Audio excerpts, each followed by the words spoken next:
Salam sejahtera, terima kasih karena bersama dengan saya di Nazilin Unity Channel. Ini pendedahan terkini, laporan terkini yang kita terima berkait dengan kes Ismail Sabri Yaakob. Saudara-saudara sekalian, banyak yang sudah kita dengar tentang beliau. Banyak yang sudah kita ketahui tentang beliau. Tapi ini pendedahan terkini oleh Presiden Parti UMNO sendiri, yaitu Presiden Ismail Sabri Yaakob, yang juga merupakan timbalan Perdana Menteri, yaitu Zahid Hamidi. Zahid Hamidi sekali lagi menyatakan bahawa wang jongkong emas tiada kaitan dana politik UMNO. Itu penjelasan, penegasan daripada Zahid Hamidi. Menjadi persoalan ramai, khususnya isu ini ialah, kalau bukan untuk dana politik UMNO, untuk siapa? Itulah yang menjadi tanda tanya besar. Sebab kebiasaan kalinya, duit yang sebanyak ini ada tujuannya. Karena kalau untuk secara pribadi, duit itu terlalu banyak untuk disimpan. Tapi kalau untuk pendanaan politik, ini jumlah yang kecil. Persoalan kembali lagi, milik siapakah uang itu? Untuk siapakah?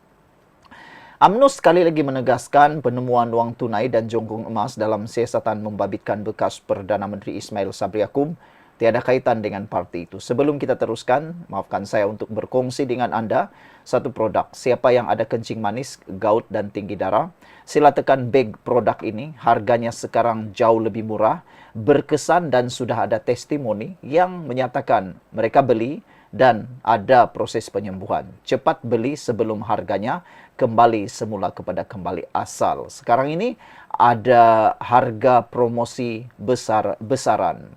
Saudara-saudara sekalian, Presiden UMNO yaitu Ahmad Zahid Hamidi berkata, wang dan emas yang disita SPRM itu tiada kaitan langsung dengan dana untuk pilihan raya UMNO. Kita berpendirian, kata Zahid Hamidi, kita berpendirian bahawa duit itu bukan untuk dana politik UMNO. Kita tidak pernah terlibat dengan uang dan jongkong emas yang telah disita itu oleh SPRM, kata Zahid Hamidi lagi. Saudara, menurut Zahid Hamidi lagi, ia tidak ada kaitan langsung untuk dana politik ataupun kutipan yang dibuat oleh UMNO. Katanya lagi sambil menambah, UMNO menyerahkan kepada SPRM untuk menjalankan siasatan kes itu secara telus dan adil. Apa pula komen Anda untuk isu ini? Ada beberapa komen daripada netizen menyatakan persoalan yang sama seperti yang saya nyatakan awal-awal tadi, yaitu milik siapakah duit itu? Kalau bukan untuk pendanaan politik UMNO, kepada siapakah pendanaan politik itu? Mustahillah uang sebanyak itu disimpan lama-lama untuk kegunaan sendiri. Pastinya kalau duit itu untuk kegunaan persendirian, sudah lama diguna atau disimpan di tempat-tempat tertentu. Ini seakan-akan disimpan untuk kegunaan sesuatu. Saya pun tak tahu apa kegunaannya, tapi pasti Anda juga mempunyai idea, spekulasi, dan juga ramalan. Ada ramai yang meramalkan mungkin ianya untuk pendanaan politik pilihan raya, atau mungkin itu untuk sesuatu projek seperti tebuk atap, tebuk dinding atau sebagainya, ataupun untuk membeli ahli-ahli parlimen, ataupun untuk membeli macam-macam lah. Tak tahulah apa gunanya. Tapi yang pastinya, Zahid Hamidi sudah tampil kali kedua. Ini kali kedua Zahid Hamidi menyatakan bahawa wang jongkong emas tiada kaitan dana politik UMNO. Kalau begitu, cubalah kita kait-kaitkannya dengan pengetahuan sedia ada kita berkait dengan politik di Malaysia. Agak-agaknya kemanalah uang ini sebenarnya mau disalurkan. Dan menjadi tanda tanya, kalaulah SPRM tidak dapat menghidu atau tidak terhidu kewujudan uang ini, agak-agaknya uang ini akan dibuat apa? Malangnya kita tidak akan lihat uang ini kalau bukan SPRM yang nampak. Uang 170 juta bersama dengan jongkong emas dan timbunan barangan kemas itu sepatutnya untuk kesejahteraan rakyat. Tapi malangnya uang itu tersimpan, entah untuk siapa. Mungkin untuk hantu. Anda tulislah sendiri komen Anda, tinggalkan komen Anda, tekan butang subscribe. Bye-bye. Salam sejahtera, terima kasih karena bersama dengan saya di Nazilin Unity Channel. Hari ini, pembangkang menyatakan perlukah pembangkang istihar harta demi peruntukan. Sebelum saya teruskan ulasan kali ini, sila tinggalkan komen Anda, apa pendapat Anda. Perlukah pembangkang istihar harta demi peruntukan? Bagi saya, pembangkang harus mengistiharkan harta. Tidak kiralah dia pembangkang kah, dia kerajaan kah, dia ahli parlimen kah, ahli dewan undangan negeri kah, wajib istihar harta. Lebih-lebih lagi sekarang pembangkang ini sudah pernah jadi kerajaan.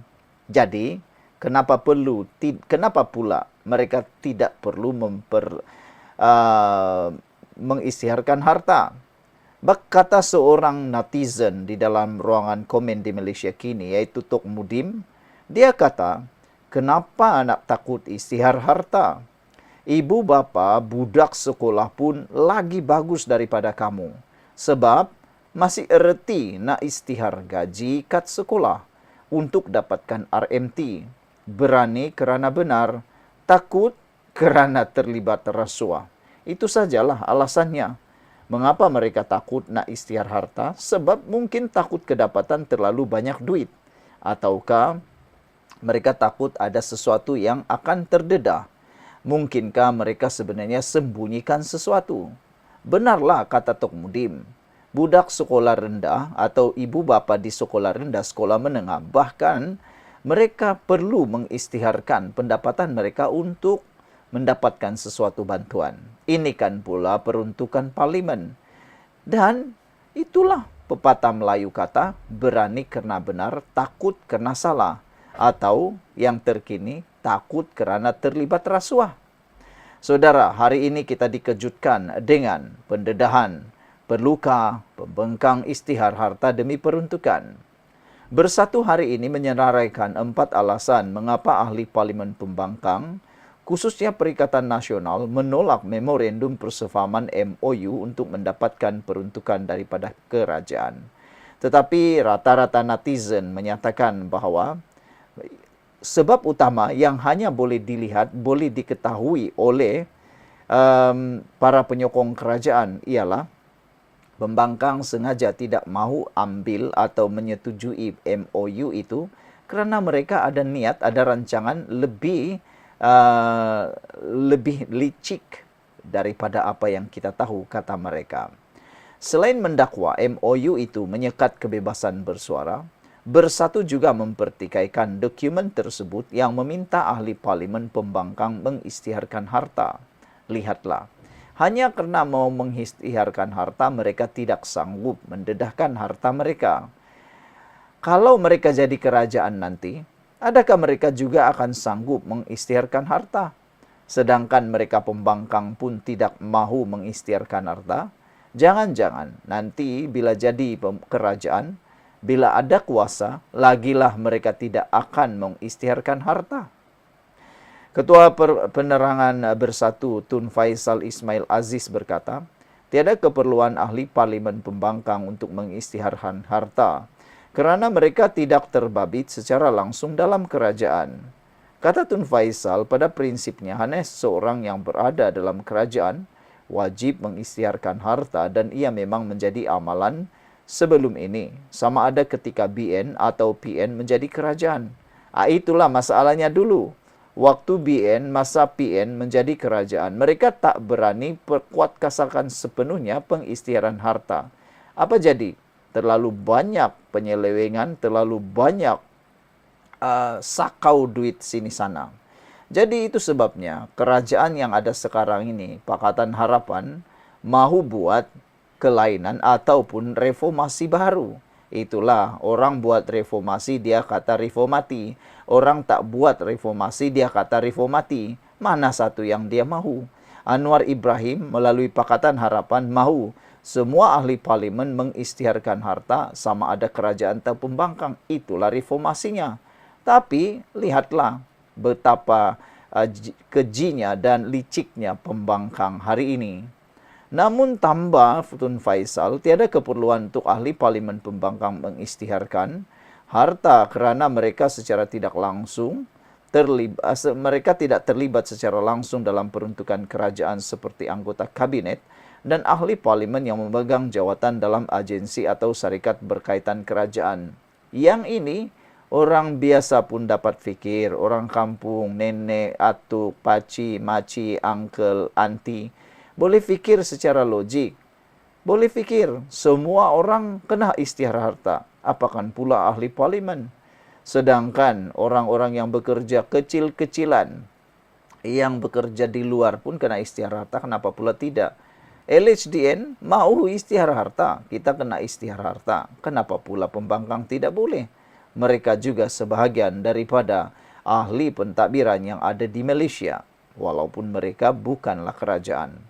Peluang untuk menyalahgunaan peruntukan lebih tinggi dalam kalangan ahli parlimen kerajaan, katanya dalam satu kenyataan. Sebelum ini, pengerusi PN Muhyiddin Yassin yang juga Presiden Bersatu dilaporkan berkata, parti itu mempunyai asas sebab tersendiri untuk tidak bersetuju dengan syarat yang ditetapkan kerajaan berhubung peruntukan kepada ahli parlimen pembangkang.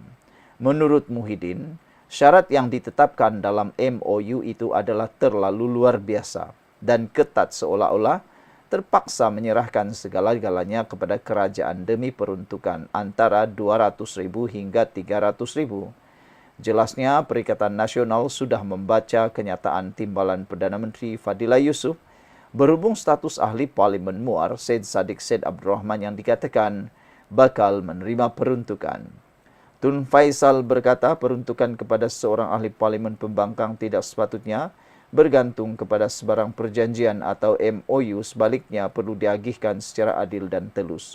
Nak tanyalah siapa yang mulakan MOU dulu? Anwar Ibrahim kah? Tidak.